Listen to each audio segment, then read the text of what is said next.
23.1 परिचय। मलिन बस्तियां समुदायों के सामने आने वाली सबसे कठोर चुनौतियों में से एक का प्रतिनिधित्व करती है। वे विभिन्न कारकों का परिणाम है, जिनमें गरीबी सबसे महत्वपूर्ण है। मलिन बस्तियां एक जटिल मुद्दा है, जिसमें आर्थिक वास्तविकताएं सामाजिक मानकों के साथ मिलती जुलती है। इस पेपर का उद्देश्य शहरी मुद्दों का समाजशास्त्रीय विश्लेषण प्रदान करना है, विशेष रूप से मलिन बस्तियों पर ध्यान केंद्रित करना। प्रारंभिक खंड में हम मलिन बस्तियों की मौलिक प्रकृति की जांच करते हैं, जिसमें घटिया आवास के अलावा और भी बहुत कुछ शामिल है। वे शहरी निवासियों की वास्तविक जीवन स्थितियों को शामिल करते हैं। हम मलिन बस्तियों की विशेषताओं को उपशीर्षकों में वर्गीकृत करते हैं, जिनमें आवास की स्थिति, भीड़भाड़, खराब स्वच्छता और स्वास्थ्य, सामाजिक अलगाव, विचलित व्यवहार और इन समुदायों के भीतर की अनूठी संस्कृति शामिल है। इसके अतिरिक्त यह पेपर मलिन बस्तियों द्वारा निभाई जाने वाली बहुमुखी भूमिकाओं की पड़ताल करता है, विभिन्न जरूरतों को पूरा करता है और गरीबों और प्रवासी श्रमिकों जैसे विशिष्ट सामाजिक समूहों की सेवा करता है। स्लम पर एक संक्षिप्त ऐतिहासिक परिप्रेक्ष्य खंड के तहत हम प्राचीन रोमन शहरों और यहूदी बस्तियों से लेकर 19वीं सदी की ब्रिटिश झुग्गियों और द्वितीय विश्व युद्ध से पहले की अमेरिकी झुग्गियों तक फैली झुग्गियों के सामाजिक ऐतिहासिक विकास का पता लगाते हैं। हम भारतीय मलिन बस्तियों की सामाजिक आर्थिक प्रोफाइल का एक व्यवस्थित अध्ययन भी प्रदान करते हैं, जिसे मुंबई के धारावी के एक केस अध्ययन द्वारा दर्शाया गया है। अंतिम खंड पारंपरिक कल्याणवादी दृष्टिकोण, विकासात्मक दृष्टिकोण, मार्क्सवादी या समाजवादी दृष्टिकोण और मानवीय दृष्टिकोण सहित स्लम समस्याओं के समाधान के लिए सैद्धांतिक दृष्टिकोण पर चर्चा करता है। मलिन बस्तियां शहरी जीवन में एक सतत और महत्वपूर्ण चुनौती का प्रतिनिधित्व करती है। वे अपराध, बीमारी और बीमारियों से मृत्यु के लिए प्रजनन स्थल है। मलिन बस्तियां विभिन्न रूप लेती हैं। मुंबई में खचाखच भरी बहुमंजिला चौल से लेकर न्यूयॉर्क में हार्लेम और ईस्ट साइड जैसे क्षेत्र, शिकागो में ब्लैक बेल्ट और लंदन में पूर्वी छोर तक, बैंकॉक जैसे स्थानों में परिवार, कोलकाता, ढाका और लागोस जैसे शहरों में संकरी गलियों के किनारे खराब निर्मित झोपड़ियों और झोपड़ियों से बने भीड़भाड़ वाले ढेर गांवों में रहते हैं। Rio de Janeiro, Lima, Hong Kong और अन्य शहरों में गरीब झुग्गियां पहाड़ी इलाकों में फैली हुई है। यहाँ तक कि सबसे समृद्ध देशों में भी मलिन बस्तियां हैं। उदाहरण के लिए, अमेरिका में शहरी आबादी का कम से कम 5वां हिस्सा खराब या घटिया आवास में रहता है। व्यापक शहरी नवीकरण कार्यक्रमों और कोई निजी भूमि स्वामित्व नहीं होने के कारण समाजवादी देशों में भी मलिन बस्तियां मौजूद हैं। विकासशील और अविकसित देश, जिन्हें अक्सर तीसरी दुनिया कहा जाता है, भी मलिन बस्तियों के मुद्दों से जूझते हैं। द्वितीय विश्व युद्ध के बाद से इन देशों में शहरीकरण की प्रवृत्ति ज्ञानवर्धक और परेशान करने वाली रही है। मुंबई जैसी जगहों पर, जहां दुनिया की कुछ सबसे खराब झुग्गियां पाई जा सकती हैं, आधुनिक गगनचुंबी इमारतों, एयरलाइन कंपनियों, 5 सितारा होटलों, बहुराष्ट्रीय निगमों और शहर के समृद्ध अभिजात वर्ग के उद्भव के साथ क्षितिज बदल रहा है। मलिन बस्तियां दृश्य, गंध और नैतिक दृष्टि से अपमानजनक है, फिर भी वे बनी रहती है। हम ऐसे विरोधाभासों के साथ जीने के आदी हो गए हैं, जो टेढ़ी मेढ़ी प्राथमिकताओं को उजागर करते हैं। झुग्गी बस्ती विकासशील देशों के शहरों का एक अपरिहार्य और बढ़ता हुआ पहलू बन गई है। बेघर व्यक्ति अस्थायी झोंपड़ियां बनाने के लिए किसी भी खाली जगह पर कब्जा कर लेते हैं। मुंबई में औपचारिक झुग्गियों में रहने वाले कुछ लाख निवासियों के अलावा टिन की चादरों, मिट्टी, लकड़ी, चिथड़ों और यहाँ तक कि पेड़ों के नीचे भी बने छोटे, नाजुक आवास मिल सकते हैं। 23.2 मलिन बस्ती की प्रकृति। स्लम की प्रकृति को शहर के भीतर एक क्षेत्र के रूप में वर्णित किया जा सकता है जहां आवास की स्थिति स्वीकृत मानकों से कम है। जब हम आवास स्थितियों के बारे में बात करते हैं तो हमारा मतलब यह होता है कि लोग वास्तव में कैसे रहते हैं, न कि वह स्थान कैसा दिखता है। घटिया लेबल तकनीकी गुणवत्ता के बारे में नहीं है, बल्कि इस बारे में है कि यह किसी निश्चित समय में किसी विशिष्ट देश में सामान्य मानी जाने वाली चीजों से सामाजिक रूप से कैसे तुलना करता है। उदाहरण के लिए, प्रागैतिहासिक लोगों द्वारा उपयोग की जाने वाली गुफाएं या अग्रदूतों के साधारण आश्रय स्थल आज के मानकों के अनुसार घटिया माने जाएंगे, लेकिन उन्हें झुग्गी झोपड़ी की स्थिति पैदा करने के रूप में नहीं देखा जाएगा। स्लम शब्द का एक नकारात्मक इतिहास है। इसका उपयोग उन स्थानों का वर्णन करने के लिए किया जाता है जिन्हें बुरे, अजीब के रूप में देखा जाता है और जिनसे बचना ही बेहतर है। ऐसा लगता है कि यह शब्द स्लम्बर से आया है, जिससे पता चलता है कि मलिन बस्तियों को कभी शांत और छिपी हुई जगह माना जाता था। इस बात पर बहस चल रही है कि क्या लोग मलिन बस्तियां बनाते हैं या मलिन बस्तियां कुछ व्यवहार और रहने की स्थितियां बनाती है। क्या घटिया आवास स्थितियां कुछ समूहों के व्यवहार का परिणाम है, या क्या पर्यावरण लोगों को इस तरह से रहने के लिए मजबूर करता है? मलिन बस्तियां जटिल हैं और गरीबी जैसे कई कारकों से प्रभावित होती है। गरीबी एक प्रमुख कारक है। कम आय वाले लोग अक्सर झुग्गियों में रहते हैं। झुग्गी झोपड़ी निवासियों के पास अपने क्षेत्र को साफ रखने के लिए संसाधन या समय नहीं हो सकता है। नालियों, साफ पानी, बिजली और अच्छे स्थान जैसी बुनियादी सुविधाओं की कमी के कारण मलिन बस्तियां बहुत बदसूरत दिखती हैं। मलिन बस्तियां 3 मुख्य प्रकार की होती है। मूल मलिन बस्तियां, इन क्षेत्रों में हमेशा अनुपयुक्त इमारतें होती हैं और उन्हें ठीक नहीं किया जा सकता है।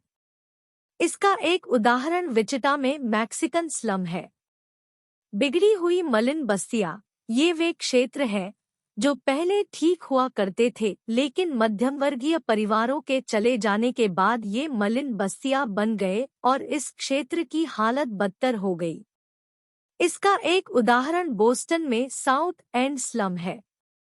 संक्रमण मलिन बस्तियां, ये सबसे अधिक परेशान करने वाली है। वे आम तौर पर व्यापारिक जिलों के पास होते हैं। जब ये क्षेत्र टूटने लगते हैं तो यह तेजी से होता है। इन झुग्गियों में अक्सर ऐसे लोग रहते हैं जो बेघर हैं, अवैध गतिविधियों में शामिल हैं और गंभीर समस्याओं से जूझ रहे हैं। उन्हें सुधारने के लिए गंभीर मदद की जरूरत है।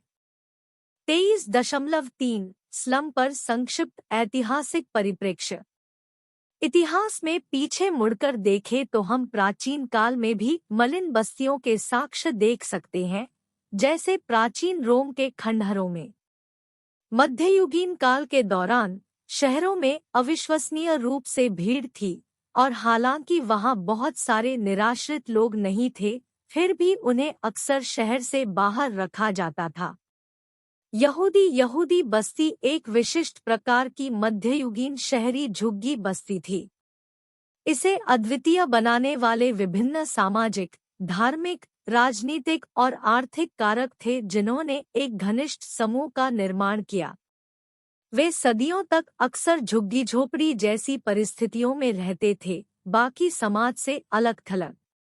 हालांकि जैसे जैसे यूरोप और संयुक्त राज्य अमेरिका में शहरीकरण बढ़ा, यह स्थिति बिगड़ती गई। 1990 में लुईस ममफोर्ड द्वारा वर्णित ब्रिटिश मलिन बस्तियों का पता औद्योगिक आधुनिक शहर और फैक्ट्री प्रणाली से लगाया जा सकता है। फ्रेडरिक एंगेल्स ने 1844 में मैनचेस्टर, जो दुनिया का पहला विनिर्माण शहर था, में झुग्गी झोपड़ियों की स्थिति के अपने अध्ययन में कहा कि झुग्गियों की उत्पत्ति औद्योगिक युग में हुई थी। इसलिए औद्योगिक क्रांति के बाद जब शहरी कारखानों को कार्यबल की आवश्यकता हुई तो आधुनिक मलिन बस्तियां विकसित होने लगी।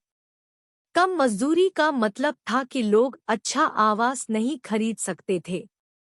उद्योग के तीव्र विकास के कारण बड़ी शहरी आबादी पैदा हुई। आवास उपलब्ध कराया जाना था, लेकिन कामकाजी वर्ग के लोगों के लिए आवास अक्सर छोटे और निचले कमरों के साथ खराब तरीके से बनाए जाते थे। उनके पास स्नान जैसी बुनियादी सुविधाओं का अभाव था और कई लोगों को शौचालय सुविधाएं और पानी के आउटलेट साझा करने पड़ते थे। संयुक्त राज्य अमेरिका में शहरीकरण यूरोप की तुलना में अधिक तेजी से हुआ, जहां कई कम वेतन वाले श्रमिक शहरों की ओर चले गए।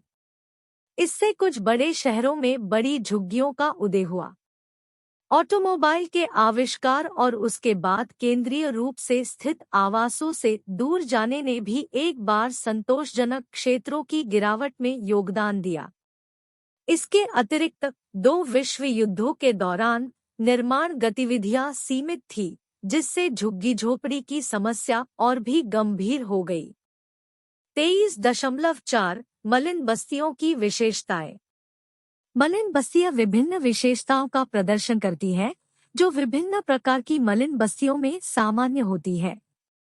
जबकि अपर्याप्त आवास और अपर्याप्त सुविधाएं विशिष्ट विशेषताएं हैं, मलिन बस्तियां इन पहलुओं के अलावा और भी बहुत कुछ शामिल करती है। सामाजिक रूप से मलिन बस्तियां अपने स्वयं के मानदंडों और मूल्यों के साथ जीवन का एक तरीका दर्शाती है, जो खराब स्वच्छता और स्वास्थ्य प्रथाओं, विचलित व्यवहार और उदासीनता और सामाजिक अलगाव की भावना में प्रकट होती है। झुग्गी झोपड़ी में रहने वालों को अक्सर व्यापक शक्ति संरचना से हाशिए पर रखा जाता है और उन्हें हीन समझा जाता है, जिससे वे बाहरी दुनिया के बारे में संदेह करने लगते हैं। मलिन बस्तियों की कुछ प्रमुख विशेषताएं इस प्रकार हैं। आवास की स्थिति। मलिन बस्तियों की विशेषता आमतौर पर भीड़-भाड़, उपेक्षित, खराब और अक्सर पुराने आवास है। अपर्याप्त आवास स्थितियां खराब डिजाइन वाली संरचनाओं, अपर्याप्त रोशनी और वेंटिलेशन, स्वच्छता सुविधाओं की कमी, भीड़-भाड़ और अपर्याप्त रखरखाव के परिणामस्वरूप होती है। अत्यधिक भीड़-भाड़ और भीड़-भाड़। मलिन बस्तियां घनी आबादी वाले क्षेत्र हो सकते हैं, जिनमें इमारतें एक दूसरे से सटी हुई होती है, या वे निवासियों से अत्यधिक भीड़-भाड़ वाली अलग-अलग इमारतें हो सकती है। मुद्दा मुख्य रूप से जनसंख्या घनत्व के बजाय भीड़-भाड़ का है। भीड़-भाड़ इमारतों की भौतिक स्थिति को संदर्भित करती है, जहां प्रति ब्लॉक, एकड़ या वर्ग मील में उच्च जनसंख्या घनत्व स्पष्ट होता है। पड़ोस की सुविधाएं। मलिन बस्तियां खराब सामुदायिक सेवाओं और सुविधाओं से जुड़ी है।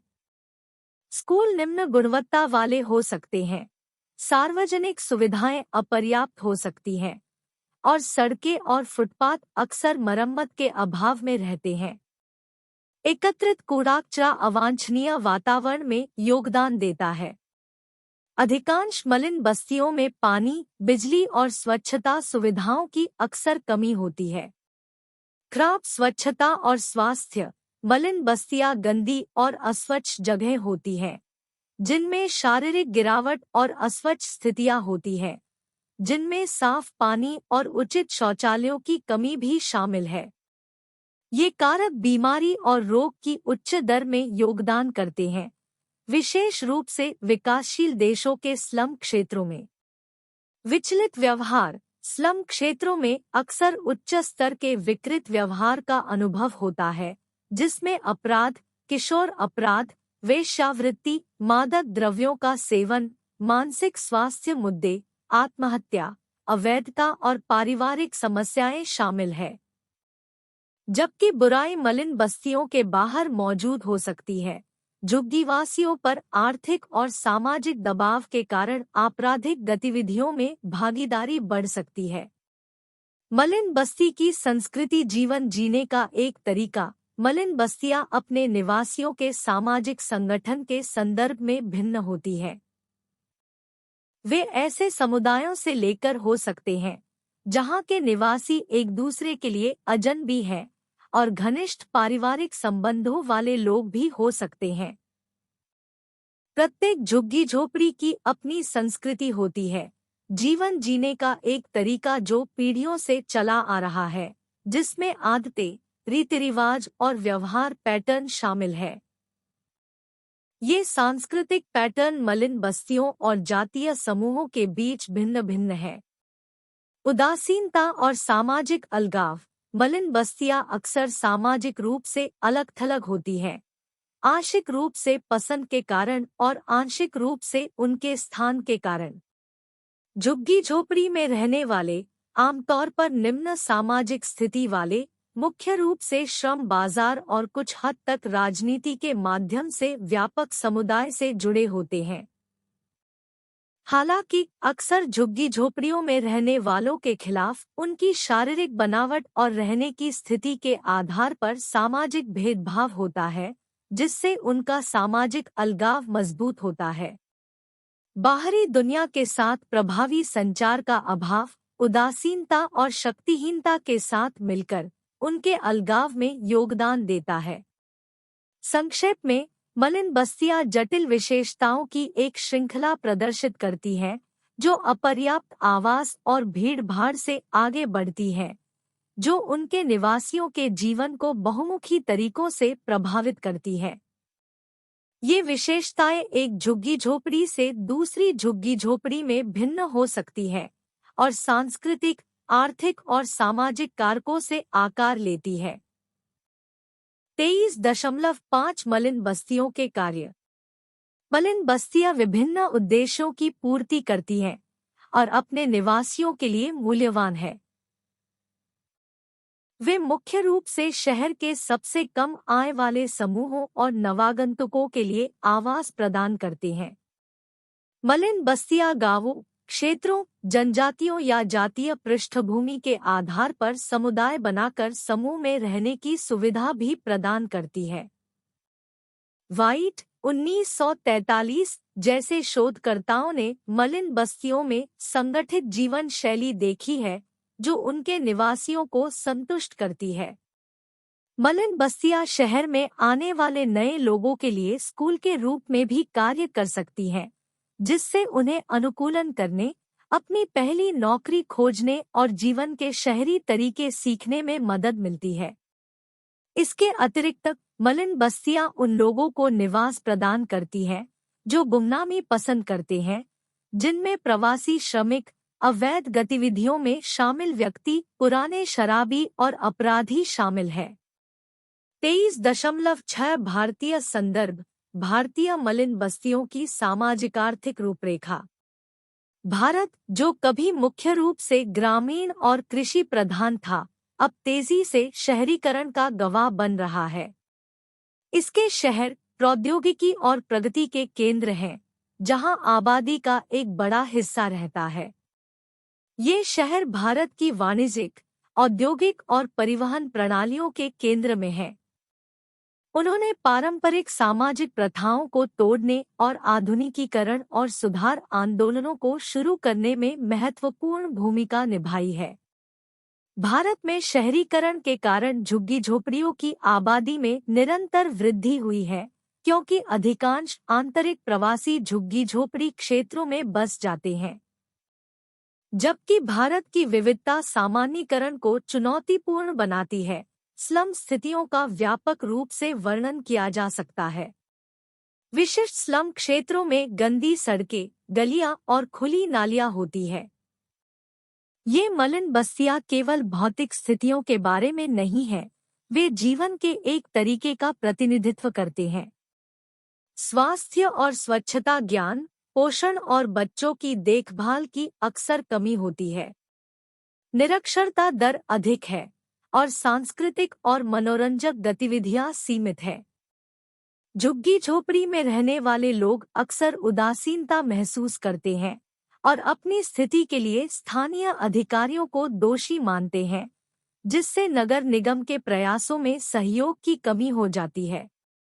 AR देसाई और S देवदास पिल्लई 1990 भारत में शहरीकरण और जीवन शैली पर विकास नीतियों के प्रभाव पर प्रकाश डालते हैं। संविधान संपत्ति का अधिकार तो देता है, लेकिन काम, पर्याप्त आवास, शिक्षा या रोजगार के अधिकार की गारंटी नहीं देता है।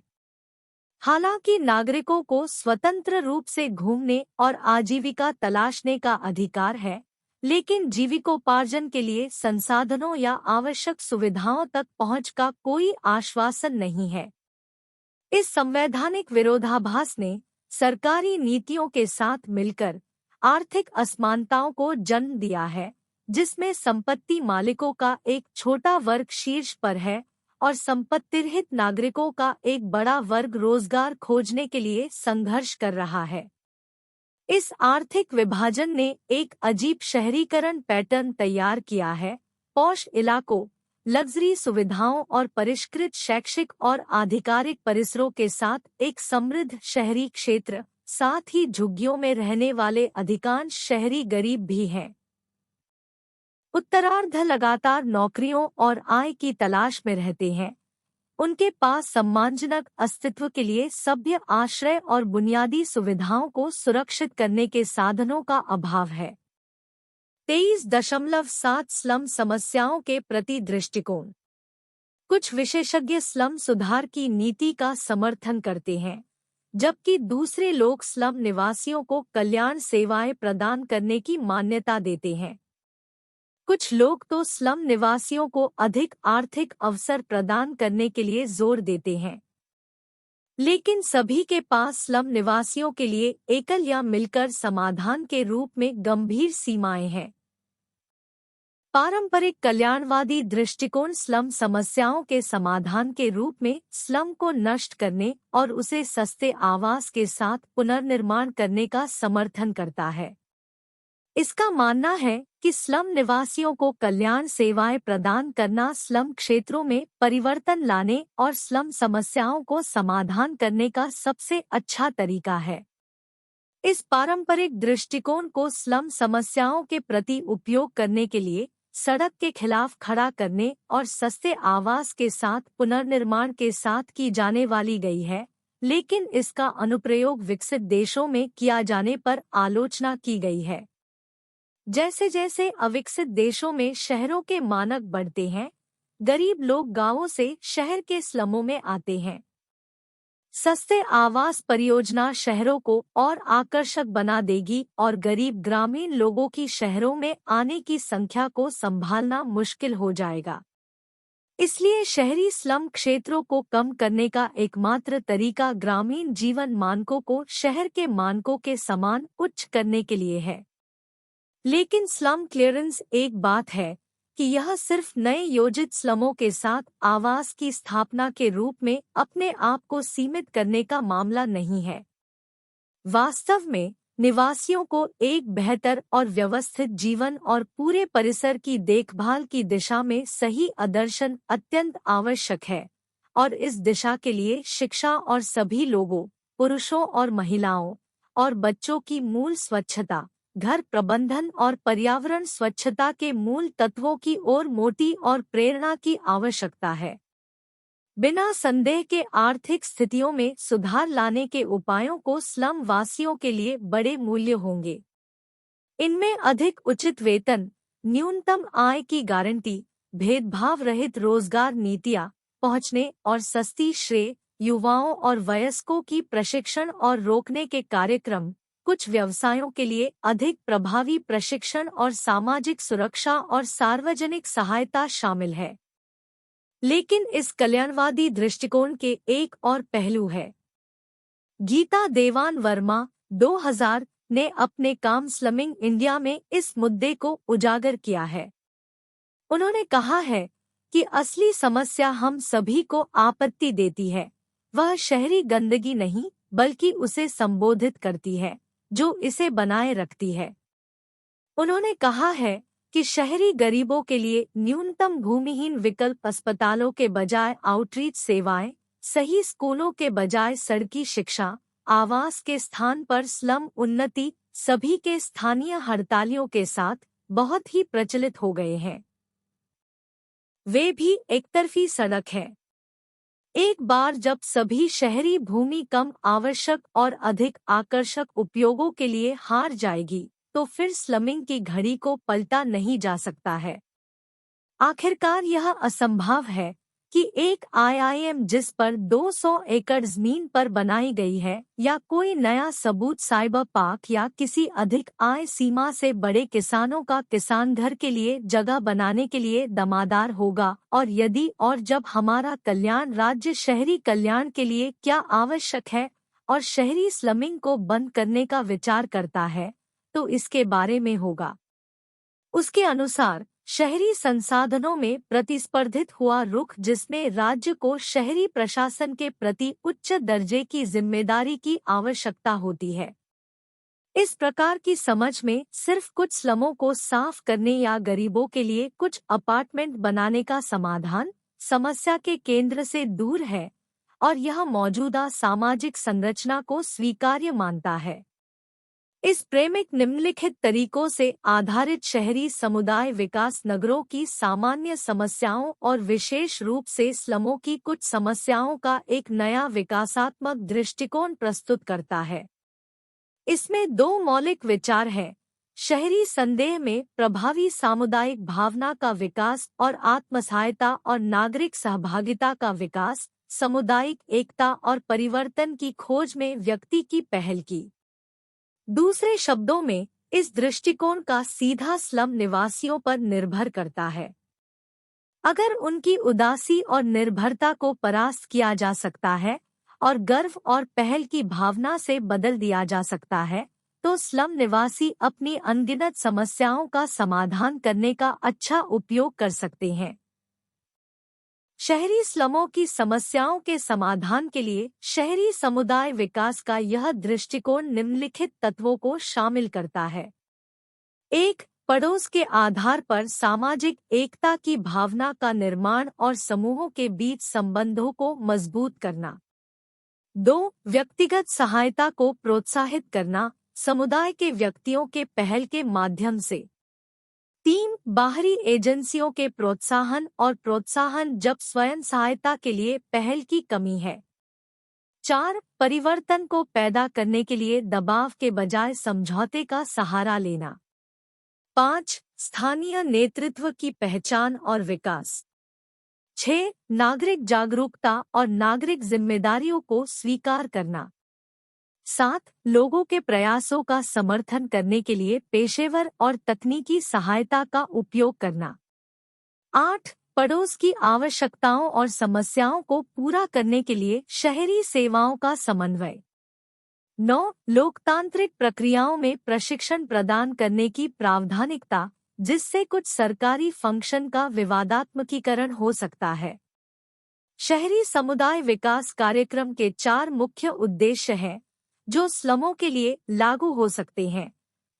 समुदाय भावना का विकास। 2. स्वयं सहायता, व्यक्ति या समूह के द्वारा अपने योगदान और प्रयासों के द्वारा अपने ही लाभ के लिए स्थानीय नेतृत्व और सरकार और लोगों के बीच सेवाओं के उपयोग में सहयोग। 1958 में फोर्ड फाउंडेशन से दिल्ली नगर निगम को $1,70,539 की अनुदानों के साथ दिल्ली में शहरी समुदाय विकास कार्यक्रम का पायलट परियोजना शुरू हुआ।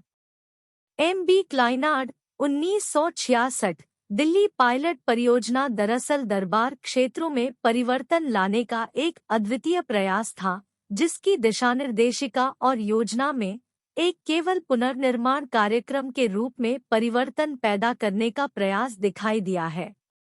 साथ ही नागरिक स्वयंसेवक संगठनों के मूल संवेग को कैसे बनाए रखने के तरीके का एक महत्वपूर्ण समस्या भी है। स्लम समस्याओं के मुद्दे पर मार्क्सवादी और समाजवादी दृष्टिकोण स्पष्ट रूप से इस बात को दिखाते हैं कि यदि केवल शहरी क्षेत्रों में भूमि राष्ट्रीयकृत की जाए और बाजार प्रणाली के चक्कर से बाहर किया जाए। देखें A.R. देसाई और S. देवीदास 1972, तो इस एकमात्र कदम से जिसमें संसाधनों की जरूरत नहीं होती, लेकिन केवल बजट की सामान्य जरूरत को छोड़कर बाजार से भूमि के चारों ओर विकसित होने वाली सभी गतिविधियों को समाप्त कर देगा। निर्माण गतिविधियों के लिए निजी लाभ की तलाश करने वाली एजेंसियों के उन्मूलन का अबोलन एक अनिवार्य कदम है, जो विशेष रूप से स्लम समस्याओं के समाधान के लिए आवश्यक है। केवल सार्वजनिक आश्वासन और हर योग्य शारीरिक श्रमिक को जीवन केंद्रित अनुशंसा और कार्य प्रदान कर सकता है। इस आश्वासन को केवल उनके लिए दिया जा सकता है अगर उत्पादन, वितरण और सेवा में रोजगार बाजार के प्रणाली की प्रक्षिप्त हो सकते हैं। इसके अधीन सामाजिक उपादान के अर्थमंदन का आधार है और एक सामाजिक विकास है जो मानवों को वस्त्र के रूप में नहीं देखता है। धारावी स्लम एक अध्ययन। स्लम की समस्या का मानवीय दृष्टिकोण मुख्य रूप से गरीबी के विरुद्ध मानव आत्मा की विजय को हाईलाइट करता है। कल्पना शर्मा 2000 ने अपने प्रसिद्ध केस स्टडी धारावी मुंबई का एक स्लम फिर से खोजना में एक स्लम के पारंपरिक धारणा को चुनौती दी। उनके मुताबिक धारावी एक सर्द संख्यात्मक आंकड़ा से बहुत अधिक है। इसे खास बनाते हैं वह असाधारण लोग जो वहां रहते हैं, जिनमें से बहुत से लोग भाग्य की प्रतिकूल परिस्थितियों और असहाय राज्य का सहायता नहीं करने के बावजूद कठिन मेहनत, कुछ भाग्य और बहुत सारी सूझबूझ के मिश्रण के माध्यम से समृद्ध हो चुके हैं। धारावी की कहानी दिखाती है कि सबसे महत्वपूर्ण मुद्दा हक की सुरक्षा है। अगर गरीब लोगों के पास यह हक है तो वे धन उत्पन्न करेंगे और अपने आप की संरचना को सुधारने के तरीके ढूंढेंगे। जब सरकार ने उन्हें सुरक्षा की गारंटी देने वाले कार्यक्रम शुरू किए तो वे अपने क्षेत्रों को पुनर्निर्मित करने या अपने आवास को बेहतर बनाने के तरीके ढूंढने के लिए तैयार हो गए हैं। सरकार की मदद के बिना भी हम देख सकते हैं कि लोग कैसे सिरके और बांस को मिट्टी और पत्थर से सफलतापूर्वक बदल दिए हैं। हालांकि उन्हें राज्य द्वारा प्रदान की जाने वाली बुनाई की अंगड़ाइयों के बारे में कुछ नहीं कर सकते। स्लम्स को पुनर्व्यवस्थित या पुनर्विकसित कैसे किया जाता है, यह उन लोगों की सलाह और डिजाइन के साथ में किया जाना चाहिए जिनमें शामिल है। शहरी गरीबों के साथ काम करने वाले एनजीओ संगठन लंबे समय से कह रहे हैं कि खासकर महिलाएं स्लम बसेरे को पुनर्विकसित करने की योजना और डिजाइन में शामिल की जानी चाहिए। लोग जानते हैं कि उन्हें क्या चाहिए और वे ऐसी चीजें डिजाइन कर सकते हैं जो कार्यात्मक है और बनाई जा सकती है। लोगों के आवास की असफलता की पर्याप्त प्रामाणिकता है कि एक अधिक बार और परामर्शात्मक प्रक्रिया की आवश्यकता है। धारावी में पहले ही कुछ उदाहरण हैं, जैसे कि कल्याणवाड़ी के राजीव गांधी सहकारी, जो दिखाता है कि जब समुदाय को स्लम पुनर्विकसित के सभी पहलुओं पर परामर्श दिया जाता है तो क्या संभव है। वित्तीय संस्थानों के प्रमुख ने गरीबों की आवश्यकताओं को बहुत कम ध्यान में रखा है। महाराष्ट्र सरकार की मुफ्त आवास प्रदान करने की योजना महत्वपूर्ण है क्योंकि इससे यह माना जाता है कि उनमें से अधिकांश लोगों ने पहले ही अपने आवास में निवेश किया है। यदि वित्तीय संस्थान गरीबों को उनकी आवास की आवश्यकताओं में मदद कर सकते हैं तो कई स्लम निवासियों को अपने आवास की वित्तीय आवश्यकताओं में भागीदारी करने के लिए तैयार हो सकते हैं। खासकर मुंबई में, जहां ऐसे बढ़ते हुए किस्म के स्लम निवासियों का एक बढ़ता हुआ सेगमेंट है जो नियमित रूप से छोटे बचत कर रहे हैं। शहर में शायद सैकड़ों ऐसे बचत समूह हैं जो अपनी आवास की भविष्य की आवश्यकताओं के लिए महीने के हर महीने थोड़ी सी राशि जमा कर रहे हैं। ऐसी एक बचत आंदोलन को अधिक मात्रा में बढ़ाया जा सकता है अगर इसे सामान्य आवास वित्त की उपलब्धता के साथ मेल कराया जाता है।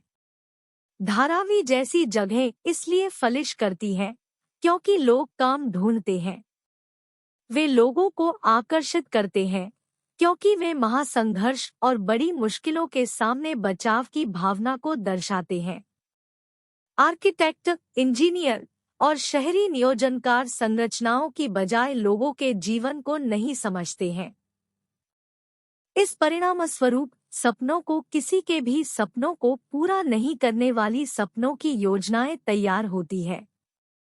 आजीविका और आवास को एक ही बजाय अलग-अलग इकाइयों के रूप में देखा जाना चाहिए, जो आर्थिक निर्धारक हैं, जिनसे मौजूदा स्लमों की निर्माण की जन्म के कारक हैं, वे आज भी काम पर हैं। हमारे स्लम चाहे जैसे अनचाहे हों, मानवता के दृष्टिकोण से वे कम आय वाले परिवारों को आवास प्रदान करते हैं। यदि आर्थिक विकास पूर्ण रोजगार या नौकरी आवेदकों की भेदभाव कम करने के लिए वास्तविक आय को बढ़ाना चाहिए, तो उन सभी की आवास गुणवत्ता में सुधार होने की संभावना है। संक्षेप: शहरों में बसे झुग्गियां उन लोगों के लिए सबसे बड़ी मुश्किल होती है जो कुछ बेहतर नहीं ले सकते। ये जगह खराब, टूटी फूटी होती है और वहां पर बहुत ज्यादा लोग बसते हैं। झुग्गियां बस्तियों की तरह सिर्फ भौतिक आवास नहीं है। वर्णन किया जाता है कि ये एक जीवन का तरीका है। यह एक अलग संस्कृति होती है जहां यह कठिन होता है कि क्या लोग झुग्गियों को बनाते हैं या झुग्गियां लोगों को बनाती है। इस यूनिट में आपने झुग्गियों की विशेषताओं, झुग्गियों के संक्षिप्त इतिहास, झुग्गियों के अध्ययन के विभिन्न दृष्टिकोणों के बारे में सीखा। आपने भारत में झुग्गियों के बारे में, झुग्गियों के विभिन्न कार्यों के बारे में पढ़ा और आखिरकार मुंबई शहर की प्रसिद्ध झुग्गी धारावी के बारे में भी सीखा।